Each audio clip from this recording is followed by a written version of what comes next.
Hey guys, how's it going? This morning we are down at the garden center because they are receiving their very first load of plants for the season. And it's currently 16 degrees. Almost doesn't feel like we should be getting plants, but we're all just like, oh, there's that energy, that spring energy already. So the truck has these plants on pallets that are wrapped in plastic. We're gonna get the pallets off, and I think they're multi-layer pallets. There's only a couple of them. We'll get them off the truck and we're gonna tuck them right into this warm shed to unload everything. My mom actually sent me over the order sheet the other day and said, hey, do you wanna order anything? And so I've got 17 flats of things on this truck that I'm so excited to take home today. We're gonna have to keep everything in the greenhouse for a little while, but some of these things I have never had in my own garden, or really I don't have no experience with. And I ordered them with the pond and dream stream in mind specifically. A lot of them are kind of low growing things or more like meadow looking plants. So I'm just so excited. And I think the truck is right around the corner here. My mom just walked around here. Oh, there she is. Oh, and there's the truck. Yay! Yay! 16 degrees, no big deal. Hop in here real quick, excuse me. And you guys, this is the inside of the shed area, so we'll just pop the pallets in here and then start unloading flats onto the shelves, which kind of ring around the room here. There's Monica's. How excited are you for the first plant load? I am excited. Are you? You ready? Yeah, kinda. It begins. Once I see them, I'll be excited. Yeah. You guys look at that. 16 degrees. Woohoo! High of 36 though. Okay, straight. Yeah. It's way out. Whoa, you're good there. Woo! They made it right to the door. Boy, I'm glad I don't drive a truck. Whew. Oh, look at this. Oh, look at how beautiful.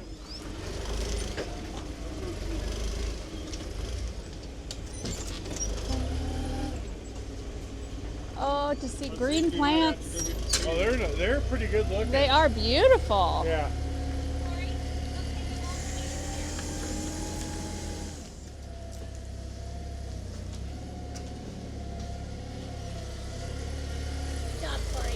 See the damage to the top of the door there? Was that you? That was me. The forklift.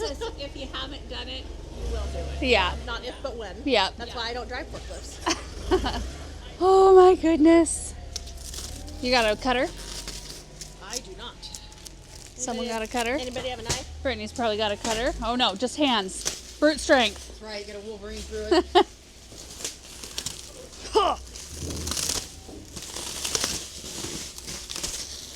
Oh, all the gallons are not in flats. Oh, look at this one though. Whoa. Winter Ballet Lola. That is so cute.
Oh my gosh, you guys, so many beautiful plants. So I put all of my pile right here by this far door so that when I get ready to load them up, I'm not opening the door near all the rest of the plants, and hopefully we can just whisk them out really quickly. But I thought we would kind of look at these real quick, and I'll go back over these once we're home and we've got them in the greenhouse tucked in and we can take a little bit more time, and I think the lighting will be a bit better too.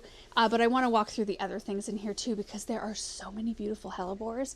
When I did my order, they didn't have an updated hellebore list, so I got one variety and then I popped one of another one into my bunch. Look at this. This is one of the sweetest hellebores I have about ever seen. This is called Winter Ballet Lola. it's so gorgeous. I love seeing down in here, there's more buds coming out. We've got some Cape Fuchsia called Lemon Frost right here. We've got some toad lilies. There's a lot of this stuff, like this is a mini Kentworth ivy right here, so clearly a ground cover plant. And then we've got the Cupid's dart right here, which I think those will be perfect around the pond area. More of a meadow looking flower. We've got some violas just for some fun spring color, but these are perennial violas. We've got some apricot foxglove. Now look at this. This is called silver cotula, I think. I don't know how to pronounce that, but it gets little yellow ball flowers on the top of it. And I just love that silvery green color. We've got pink ice iberis, which I think has more of like a succulent look than the regular iberis to me. And they'll get these sweet pink flowers instead of the traditional white.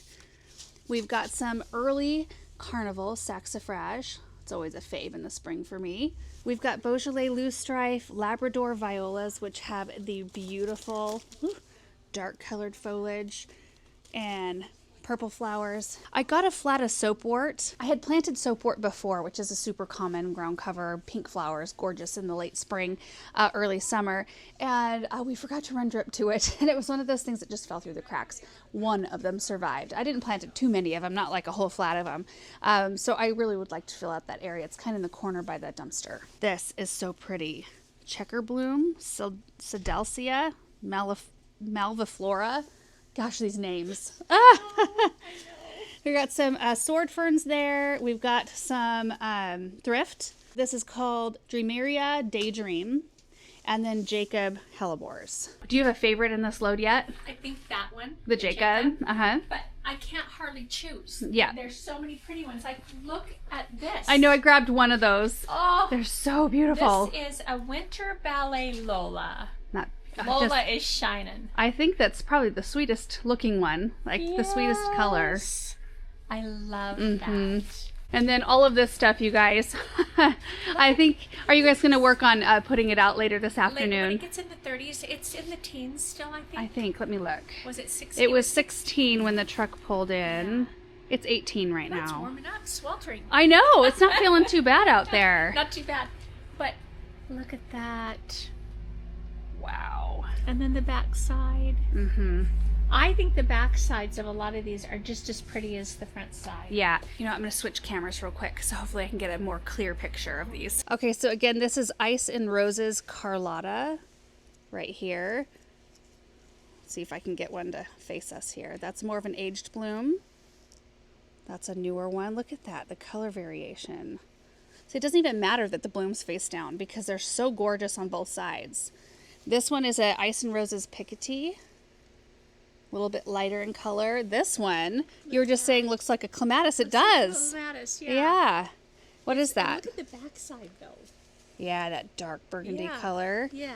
And this one is a Rosalie, Ice and Roses Rosalie. And then there's some traditional iberis, the candy tuft. Down on the ground, there's some repeats of what we just looked at, and some dark purple violas, some lighter purple violas, and these are a bicolor purple and yellow.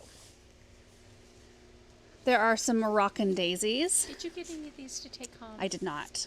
Aren't they? They've I got like kind the of foliage. a Artemisia look, don't does, they? It does. And then this is a dark Picotee. I love this. Look at that. Oh my gosh. The edge. Yes. And this is Pink Frost, which I've had before. Here's a bloom. Oh, so That's pretty. Gorgeous. There's more of the Lolas. Now look at this. Look at that. This is Ice and Roses Red Hellebore. Wow, and they're so huge. Yeah. Aren't they in good shape? Yes, they look gorgeous. I mean, the plant and everything's beautiful. Yes. There's more Jacobs just shining. Look at that. Pretty. There's a clear difference between in the growth habit and like how floriferous they are. Yes. Yeah. These are more like a bouquet. Yes, they are. There's a few things on the ground. There's some yellow violas, not in a whole lot of color yet. There's some rock cress right here. This one is, well, this one's Penny's pink. Look how pretty that bloom is. Oh. This one is Ivory Prince, so not open quite yet. I like Ivory Prince. Yeah. You got a couple of house plants in here. I do. Well, for us, it's a house plant. The Japanese Aurelia. Spiderweb. Yeah, but it's pretty. Yeah. Look at that. Mm-hmm. Very bright. Yeah. And this one's cool, the tree ivy. Yeah. These grow 6 to 8 feet tall and 6 feet wide. Did you know that? Well, it's a tree. Look at this. Yeah. Look at But how they're huge. glossy. Now, what's the zone on that? This is a zone 7. Oh, some would say those would survive over the winter. I would disagree. I would too. We should be in charge of that freaking zone should. map. I know. Yes, or at least in our area. Yeah, I know. Toad lily, right there, samurai. I got some of those. And then there are more of the fuchsias here. And then there's a red fuchsia. This one's a queen, African queen, Cape fuchsia. And then, oh, these are one of the best perennials. Yeah. They last all season. These are not even open yet. Like they're just starting to Pinkish and open. flower. Yeah. Yeah. So, and then a lot of sedums. Yes, tons of semps and sedums. So I'll just try to get close. We won't go through all the variety names. And I'm going to come back because I told Mom I would share some of these sedum flats with her. We kind of did this order together so that we can make it work and make it make sense to bring it in so early. But look at the Spanish gold sedum right there. Oh. And then this is a frosty blue agave. And there's some Scotch moss. This More looks wicked. semps. Those are wicked. You got to be careful with those. I'd say. You know what's really cool is this one right here. I know nothing about it. Raulia australis. Isn't it pretty? It's like super cushiony. You can see that. Look at that. It It's like, almost looks like elephantine. it does. Only like gray, silver, blue. Yeah. Yeah. Or like the most miniature dichondra you've ever seen. And then, oh my word, look at this wall. There are ferns and what is this one? What is this variety? Whoa. It is, Red Romance. The burgundy stems and the dark. I think that's probably the darkest hellebore I've about ever seen. Yeah, it's beautiful. And then these are Picotee White. There's some more, there's some saxifrage and more sedum up here. Probably see better if I do this. Oh, these are pretty. The baby tears. Look at that. So delicate looking. And did you see this, Mom? Little Missy sedum. Little missy. Little Missy. It is a little missy. Yeah. You know what? Right here, I love the variegated leaves on some of the hellebores. Yeah. Isn't that gorgeous? That is really pretty. I mean, just the foliage itself. Uh-huh. When this is done blooming, that's beautiful. It is really texture in pretty. the garden. Yeah. Very pretty. And I've always been a huge fan of this look. This one is the Oregon stone crop right there. It looks so like puffy. Yeah, and very Like shiny. little I love puffs. that. Yeah. What else do we have that's super interesting over here? A whole bunch of semps. Look at these columbine violas. Oh, seeing the color, it's like life-giving. There's some woodland strawberries up here. Look the quality. Yeah, beautiful. And you know what? I love the foliage color on this. Yes, Isn't that pretty? it's beautiful. This is a Labrador violet. Uh-huh. Now the violet flowers are gorgeous, but the foliage Yeah, is that dark color. beautiful. I have a flat over there. Yeah. Oh, Yeah. So all of these plants come from a place called Blooming Nursery, a growing facility in, where is it? Cornelius, Oregon. So same state as us. And they just do a beautiful job. And they grow a lot of their stuff cold. I think it's protected, but it's not heated. Right. So a lot of the stuff that we get ends up being way tougher, way hardier. So you're not quite as nervous bringing stuff in. I mean, 18 degrees is a little too cold to put out most of this stuff, especially when it's so fresh. well, it's going in Yeah. heated greenhouses or inside. But if you were ordering things like a normal person would, What are you saying? you would receive plants that are ready to rock and go right outside in your landscape. So there's some like confidence that brings. Anyway, I love it so I much. told our sales rep, this is a step of faith. It is. Yeah, it is a step of faith. It's good as soon as February rolls around, which is in a couple of days, it turns on a dime here. Yeah. And it'll be fine to plant some of this outside. Well, sometimes people plant their vegetable gardens in February. We have like a false spring. Yeah, we do. So yeah, people are ready. And I think too, being a full-scale open year-round nursery, having stuff to look at and beautiful plants for people to come see is kind of a must. Well, a lot of folks just come in the winter because they need like plant therapy. They need to have the green and the smell of soil. Yeah. Love that. Yeah. Okay, so I'm just going to get my stuff loaded up and we're going to head home, get it unloaded, and then we'll take a closer look.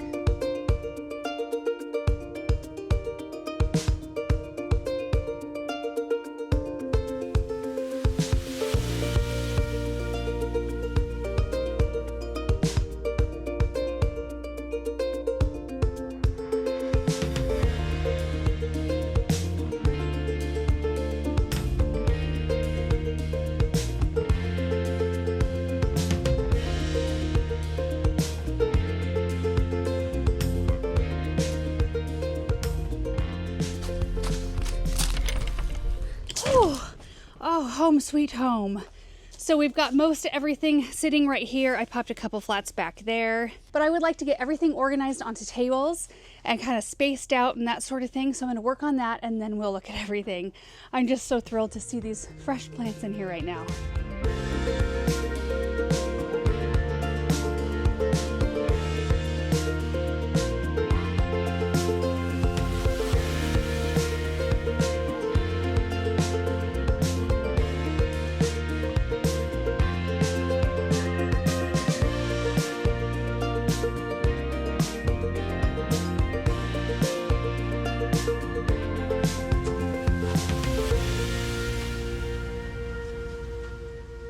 We've got everything organized. It's not all in the same spot. We've got it kind of spread out just a little bit, but oh, it's so fun to see the tables full again. Look at this. So let's just start here, and I thought we'd just run through a few specifics on each one of these varieties. Starting off with the silver cotula, which, you know, like I said, some of these varieties I have absolutely no experience with. This is one of them, but this is supposed to be good for, like, it even says rockery or alpine plant. Zone 6, drought tolerant, long blooming, it's evergreen, and it only grows 3 to 7 inches tall and 6 to 12 inches wide, and it likes full sun.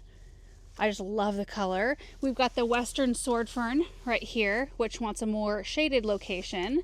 And it's a zone 5 evergreen, grows about 2 to 4 feet tall and wide. I've got 3 planted underneath the ash tree up front, kind of where we started that new little shade garden area.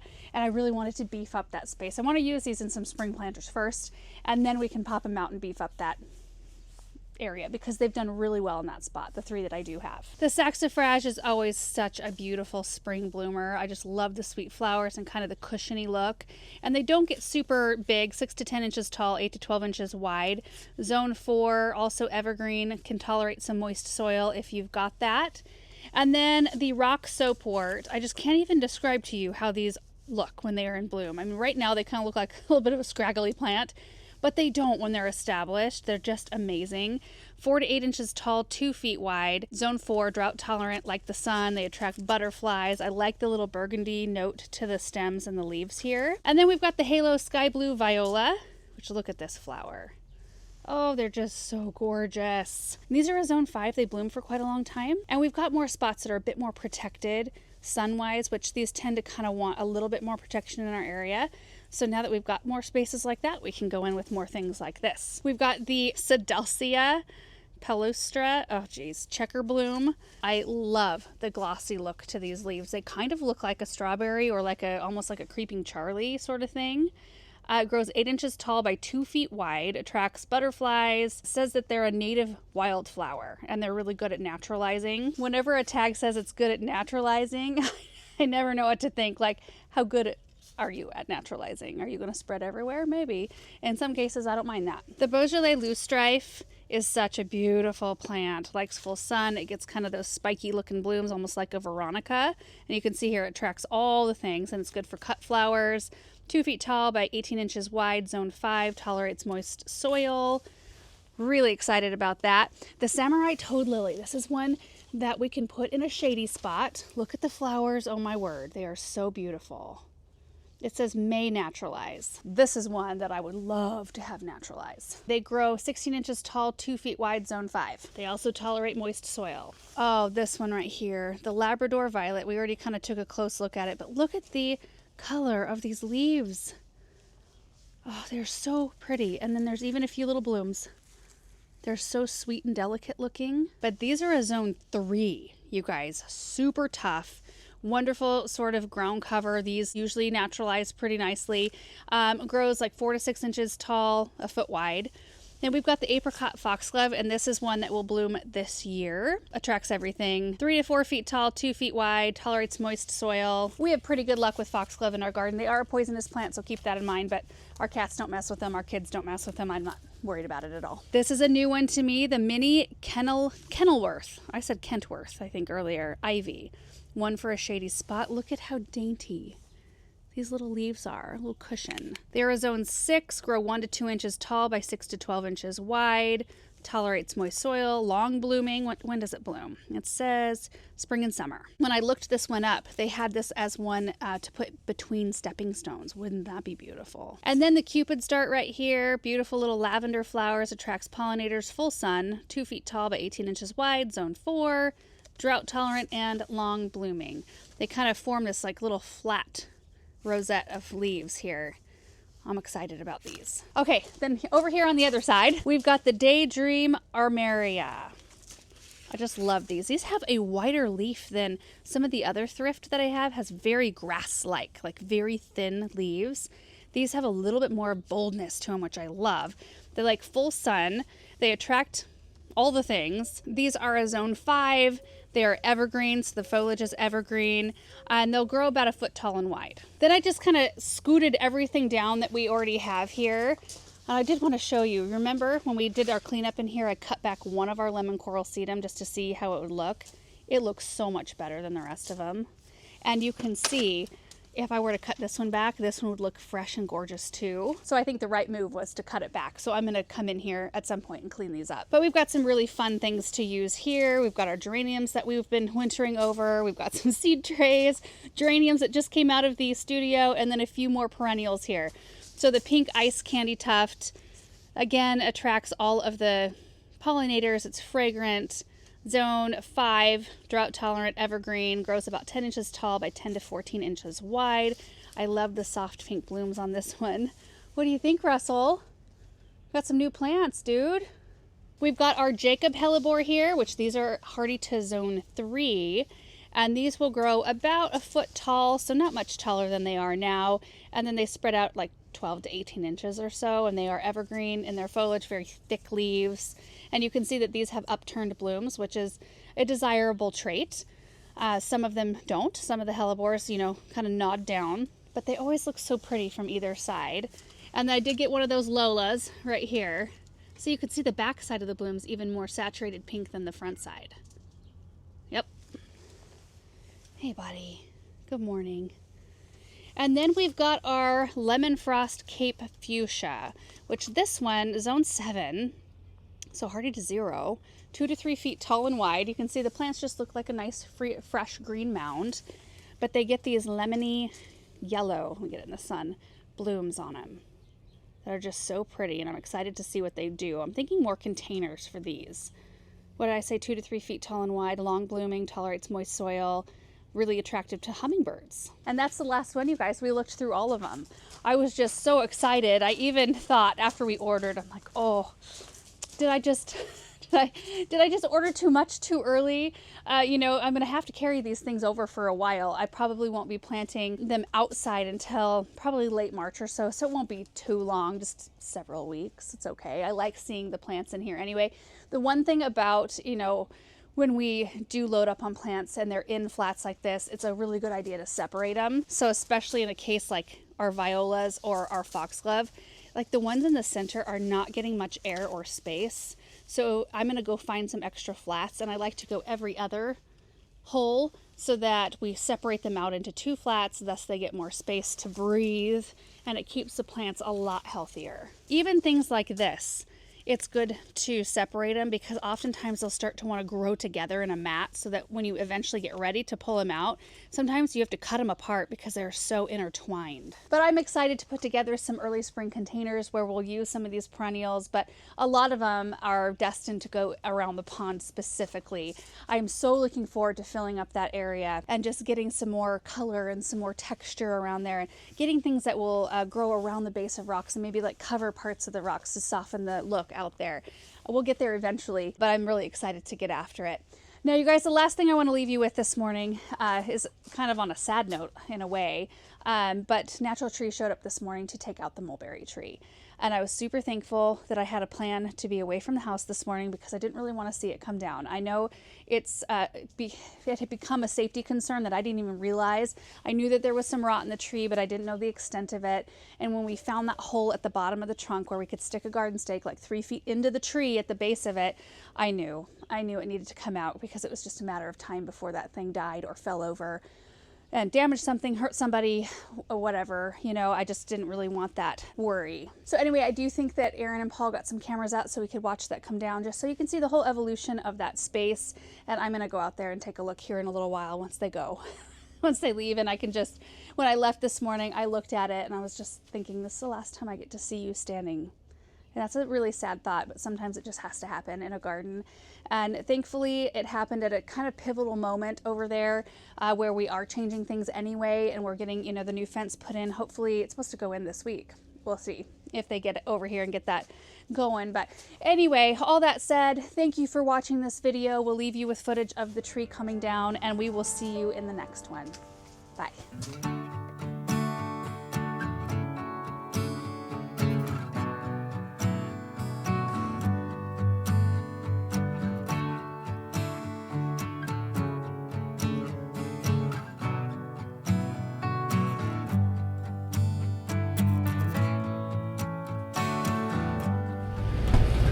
Morning, Barb.